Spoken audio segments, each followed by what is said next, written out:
बहीण, काय वर्णावं तिच्याबद्दल. ममत्वाने काठोकाठ भरलेली व्यक्ती, तुमच्या सुखदुःखात आईनंतर जीवापाड काळजी घेणारी, रुसणारी, रागावणारी एक बहीण असावी, तुमचे अश्रू पुसणारी, तुम्हाला सावरणारी. विचाराया गेले नारद म्हणून, बोट श्रीहरीचे कापले गबाई, बांधायाला चिंधीलव कर दे,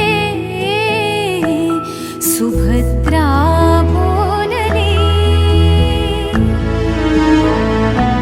सुभद्रा बोलली, शालूनी पैठणी फाडून का देऊ, चिंधी तुम्हासिनी, पाठची बहीण झाली वैरिण, द्रौपदीसी बंधू शोभे नारायण, द्रौपदीसी बंधू शोभे